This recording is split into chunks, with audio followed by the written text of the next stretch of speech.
So first of all, I want to thank you, Anderson, Rosie, and Mickey, for showing up for me. It's great to see all of you guys together on stage. What an unlikely trio. But I love you all for very specific reasons. Thank you. What I love most about all three of you is that you are all fearless in your own field of work. You are not afraid to take risks, and you all have huge hearts, so it's an honor to have all three of you up here introducing me. Thank you so much. And I'm a little bit pissed off at Ro because she never wants to hook up with me. I don't mean like that. I mean like just get together with me for a dinner or something. She's always too busy, so we have to have award ceremonies to meet. Yeah. That's so true. It's true. So also congratulations to Andy Cohen for being Andy, basically. Andy, you're legendary. I can't say why. Yes, for being recognized for the Vito Russo Award. And finally, thank you to Sarah Kate Ellis and GLAAD for this honor.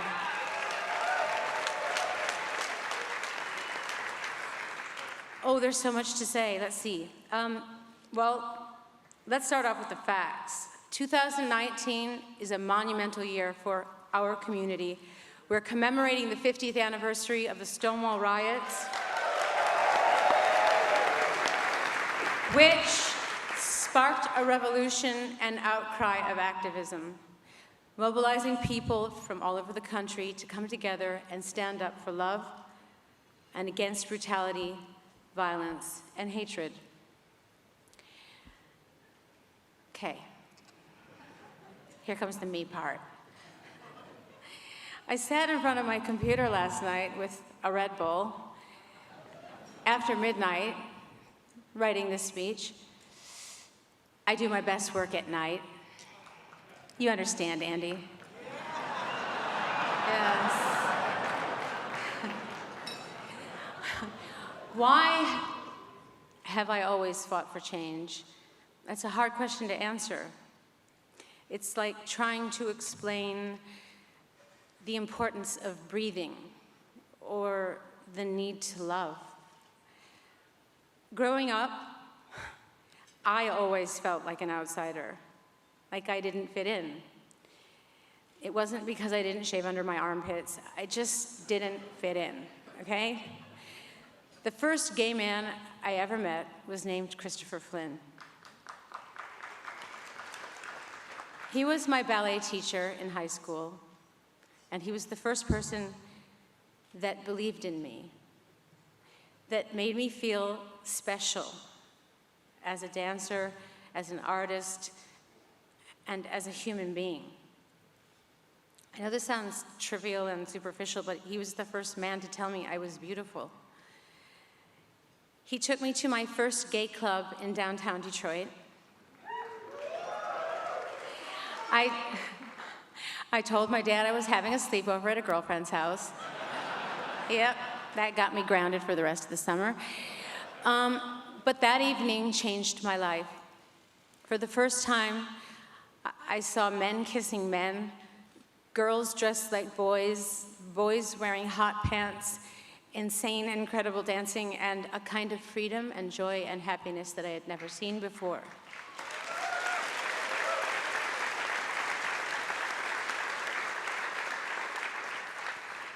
I finally felt like I was not alone, that it was okay to be different and to not be like everybody else. And that after all, I was not a freak. I felt at home, and it gave me hope. Christopher was the one who pushed me to get the hell out of Rochester, Michigan. No offense, Rochester, sorry. And go to New York and follow my dreams. And that's exactly what I did. But boy, oh boy, I had no idea what was waiting for me. The creativity, the energy, the diversity, the electricity, the danger, the risks people were taking, the lack of inhibitions, the art, the self-expression, the nightlife, the music, the gay community, the AIDS epidemic.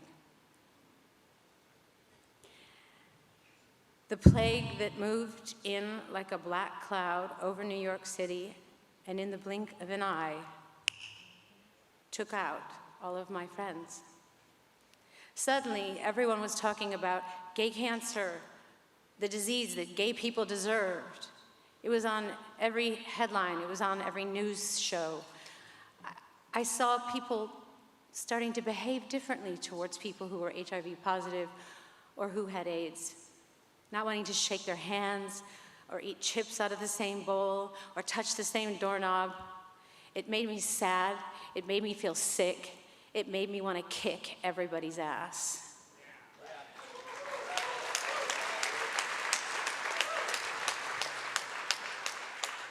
It made me want to shout from the top of the Empire State Building, what the f is going on? Why are we losing all the beautiful people, all the special ones? Somebody do something fast.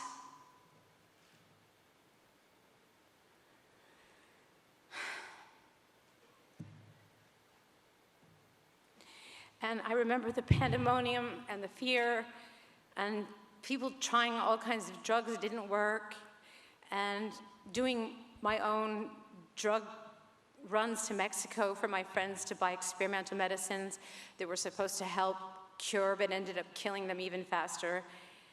And a lot of activist groups were forming, but everybody was fighting amongst each other and research was not going fast enough. And after I lost my best friend and roommate, Martin Burgoyne, and then Keith Haring, happy birthday, Keith.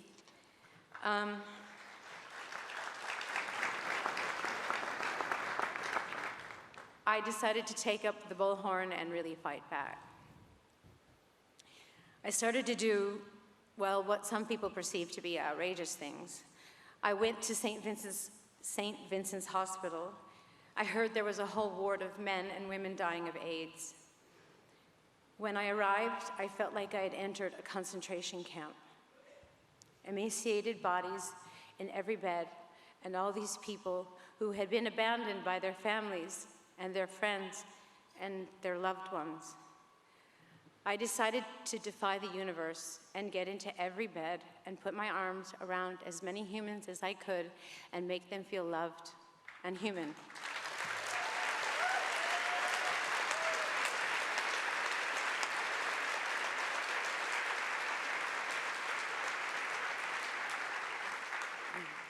I came home smelling like shit and vomit and death and defiance. I came home smelling like gratitude.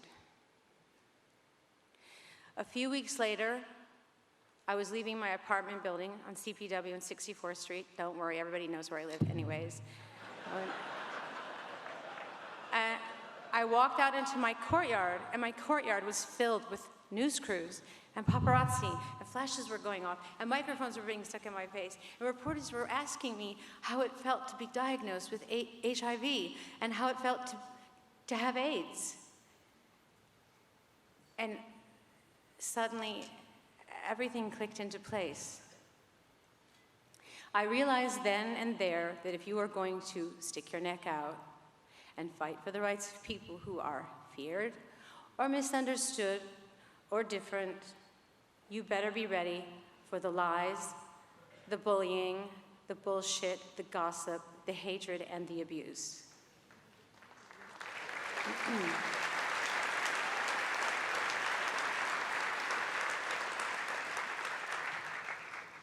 These were dark days for all of us, but I never gave up because it was the gay community that embraced me and gave me life and the courage to be me.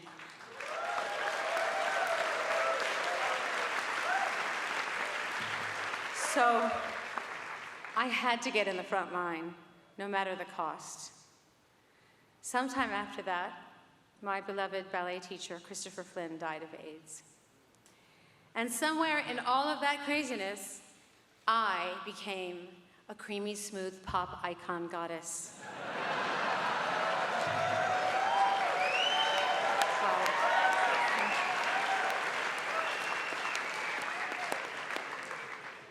I decided to use my fame to make even more noise, to fight for more research and more money and more awareness and more compassion and provoke and make trouble, because that's what I do best.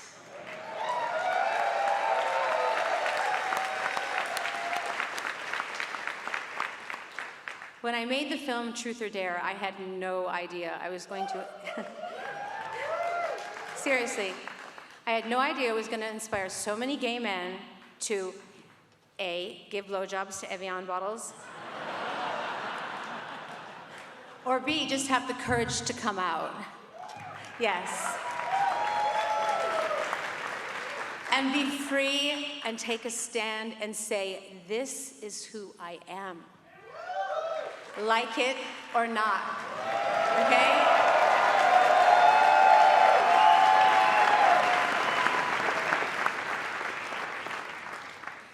When I look back and watch that film, I am horrified by my brattiness.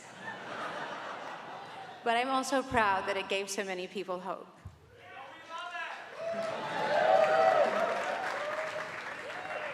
The freedom fighting expanded and continued, and so did getting my ass kicked. Fighting for all marginalized people was a duty and an honor I could not turn my back on, nor will I ever. Yes. To quote the great James Baldwin, which he like beat me to so many punches, by the way, because I worship James Baldwin, but he has kept me going in the darkest of times, and I just want to, there's so many things he says that I want to quote, but we haven't got all night. Because only an artist can tell, and only an artist has told, since we have heard of man, what it is like for anyone who gets to this planet to survive it. What it is like to die, or to have somebody die. What it is like to fear death. What it is like to fear. What it is like to love. What it is like to be glad. Hymns don't do this. Churches really cannot do it. The trouble is, only the artist can do it. The price that he or she has to pay himself, and the price the audience has to pay, is willingness to give up everything, because nothing, none of it, belongs to you.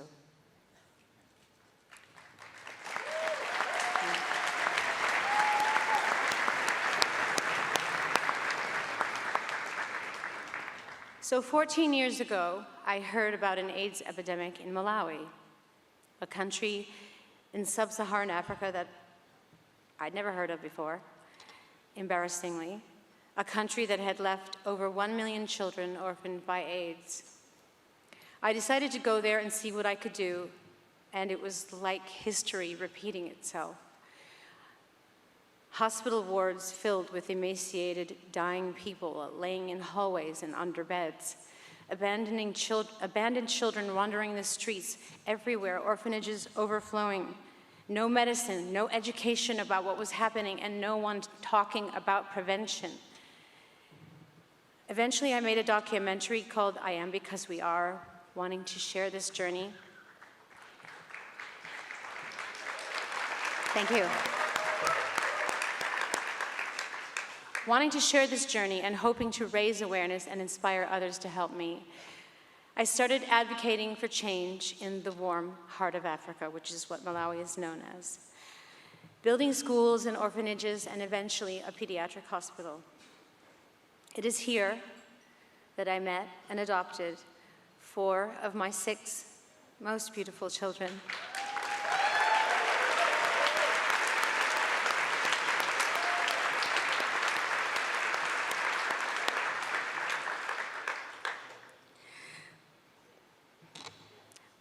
Remember what that guy used to say, Ro? Tom Hanks. There's no crying in baseball, right? So that's stopping me from crying right now. I'm just listening to Tom Hanks in the back of my head. Okay.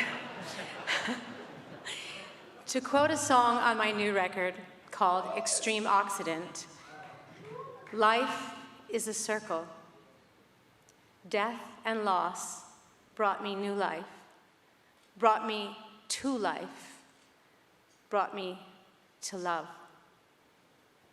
And so we are back to the beginning of my speech, the importance of love. Because as soon as you really understand what it means to love, you understand what it takes to become a human being. And that it is every human's duty to fight, to advocate, to do whatever we can and whatever it takes. Madam X is a freedom fighter.